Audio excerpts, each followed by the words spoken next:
شروع اللہ کے نام سے جو بڑا مہربان نہایت رحم والا ہے۔ قیامت قریب آ پہنچی اور چاند شق ہو گیا، اور اگر کافر کوئی نشانی دیکھتے ہیں تو منہ پھیر لیتے ہیں اور کہتے ہیں کہ یہ ایک ہمیشہ کا جادو ہے، اور انہوں نے جھٹلایا اور اپنی خواہشوں کی پیروی کی، اور ہر کام کا وقت مقرر ہے، اور ان کو ایسے حالات سابقین پہنچ چکے ہیں جن میں عبرت ہے، اور کامل دانائی کی کتاب بھی، لیکن ڈرانا ان کو کچھ فائدہ نہیں دیتا۔ تو تم بھی ان کی کچھ پرواہ نہ کرو، جس دن بلانے والا ان کو ایک ناخوش چیز کی طرف بلائے گا تو آنکھیں نیچے کیے ہوئے قبروں سے نکل پڑیں گے، گویا بکھری ہوئی ٹڈیاں ہیں۔ اس بلانے والے کی طرف دوڑتے جاتے ہوں گے، کافر کہیں گے یہ دن بڑا سخت ہے۔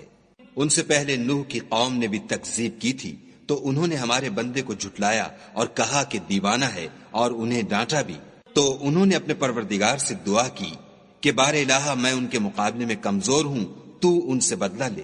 بس ہم نے زور کے مہ سے آسمان کے دہانے کھول دیے اور زمین میں چشمے جاری کر دیے، تو پانی ایک کام کے لیے جو مقدر ہو چکا تھا جمع ہو گیا، اور ہم نے نوح کو ایک کشتی پر جو تختوں اور میخوں سے تیار کی گئی تھی سوار کر لیا، وہ ہماری آنکھوں کے سامنے چلتی تھی۔ یہ سب کچھ اس شخص کے انتقام کے لیے کیا گیا جس کو کافر مانتے نہ تھے، اور ہم نے اس کو ایک عبرت بنا چھوڑا، تو کوئی ہے کہ سوچے سمجھے۔ سو دیکھ لو کہ میرا عذاب اور ڈرانا کیسا ہوا، اور ہم نے قرآن کو سمجھنے کے لیے آسان کر دیا، تو کوئی ہے کہ سوچے سمجھے۔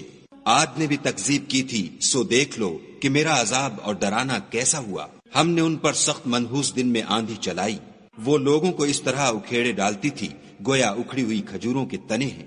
سو دیکھ لو کہ میرا عذاب اور ڈرانا کیسا ہوا، اور ہم نے قرآن کو سمجھنے کے لیے آسان کر دیا ہے، تو کوئی ہے کہ سوچے سمجھے۔ سمود نے بھی ہدایت کرنے والوں کو جھٹلایا اور کہا کہ بھلا ایک آدمی جو ہم میں سے ہے ہم اس کی پیروی کریں؟ یوں ہو تو ہم گمراہی اور دیوانگی میں پڑ گئے۔ کیا ہم سب میں سے اسی پر وحی نازل ہوئی ہے؟ نہیں، بلکہ یہ جھوٹا خود پسند ہے۔ ان کو کل ہی معلوم ہو جائے گا کہ کون جھوٹا خود پسند ہے۔ اے صالح، ہم ان کی آزمائش کے لیے اونٹنی بھیجنے والے ہیں، تو تم ان کو دیکھتے رہو اور صبر کرو، اور ان کو آگاہ کر دو کہ ان میں پانی کی باری مقرر کر دی گئی ہے، ہر باری والے کو اپنی باری پر آنا چاہیے۔ تو ان لوگوں نے اپنے رفیق کو بلایا اور اس نے اونٹنی کو پکڑ کر اس کی کونچیں کاٹ ڈالی۔ سو دیکھ لو کہ میرا عذاب اور ڈرانا کیسا ہوا۔ ہم نے ان پر عذاب کے لیے ایک چیخ بھیجی، تو وہ ایسے ہو گئے جیسے باڑ والے کی سوکھی اور ٹوٹی ہوئی باڑ۔ اور ہم نے قرآن کو سمجھنے کے لیے آسان کر دیا ہے، تو کوئی ہے کہ سوچے سمجھے۔ لوط کی قوم نے بھی ڈر سنانے والوں کو جھٹلایا تھا، تو ہم نے ان پر کنکر بھری ہوا چلائی، مگر لوط کے گھر والے کہ ہم نے ان کو پچھلی رات ہی سے بچا لیا۔ اپنے فضل سے شکر کرنے والے کو ہم ایسا ہی بدلہ دیا کرتے ہیں۔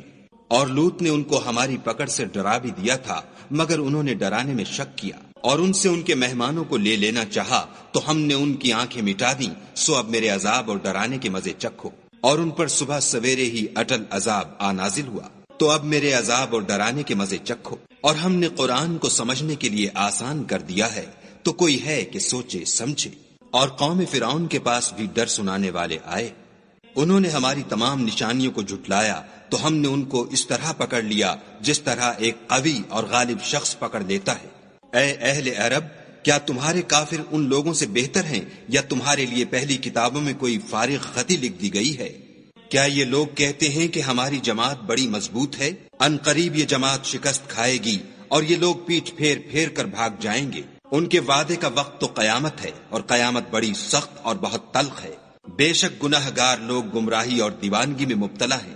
اس روز منہ کے بل دوزخ میں گھسیٹے جائیں گے، اب آگ کا مزہ چکھو۔ ہم نے ہر چیز اندازہ مقرر کے ساتھ پیدا کی ہے، اور ہمارا حکم تو آنکھ کے جھپکنے کی طرح ایک بات ہوتی ہے۔ اور ہم تمہارے ہم مذہبوں کو ہلاک کر چکے ہیں، تو کوئی ہے کہ سوچے سمجھے۔ اور جو کچھ انہوں نے کیا ان کے اعمال ناموں میں مندرج ہے، یعنی ہر چھوٹا اور بڑا کام لکھ دیا گیا ہے۔ جو پرہیزگار ہیں وہ باغوں اور نہروں میں ہوں گے، یعنی پاک مقام میں ہر طرح کی قدرت رکھنے والے بادشاہ کی بارگاہ میں۔